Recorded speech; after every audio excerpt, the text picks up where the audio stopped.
Assalamualaikum warahmatullahi wabarakatuh. Perkenalkan, kami dari kelompok 8 teori akuntansi akan mempresentasikan tentang akuntansi sumber daya manusia. Sebelumnya perkenalkan, nama saya Nugi Andriansyah dan saya di sini berdua dengan rekan saya yaitu Nanda Elisa Wulandari dan Nur Istiqomah. Langsung saja untuk materi pertama akan disampaikan oleh Nanda. Pertama-tama, mari kita bahas apa itu akuntansi sumber daya manusia. Menurut The Commit on Human Research Accounting dan A3, ASDM yaitu proses mengidentifikasikan dan mengukur data tentang sumber daya manusia dan menyampaikan informasi ini kepada mereka yang berkepentingan. Tujuan utama akuntansi sumber daya manusia untuk membantu para manajer perusahaan dalam mengukur tingkat efektivitas dan efisiensi sumber daya manusia.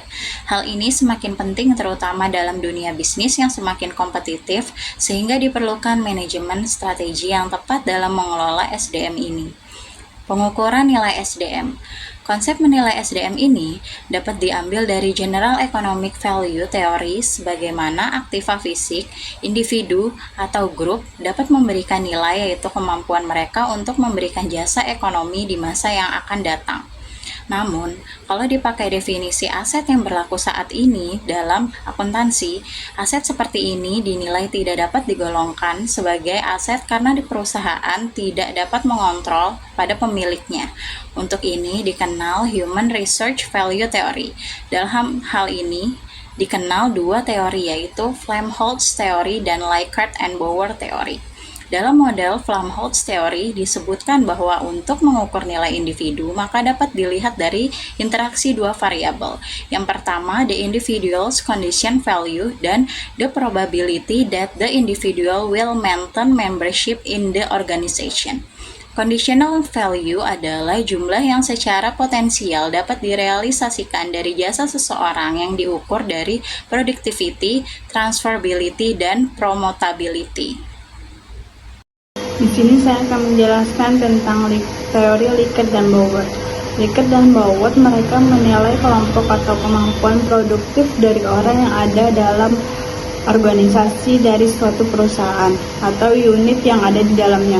Menurut Likert dan Bauer ada 3 variabel yang saling berhubungan yang mempengaruhi efektivitas SDM dalam suatu organisasi, yaitu yang pertama ada variabel casual, adalah variabel independen yang dapat secara langsung atau disengaja diubah oleh organisasi dan manajemennya yang seterusnya menentukan perkembangan dalam organisasi.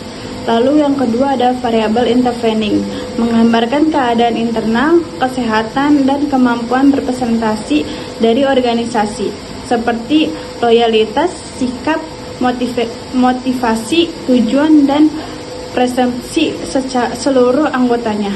Lalu yang ketiga ada variabel end result, adalah variabel dependen yang menggambarkan hasil yang digapai oleh organisasi seperti produktivitas, biaya, kerugian karena rusak, pertumbuhan, harga saham, dan laba.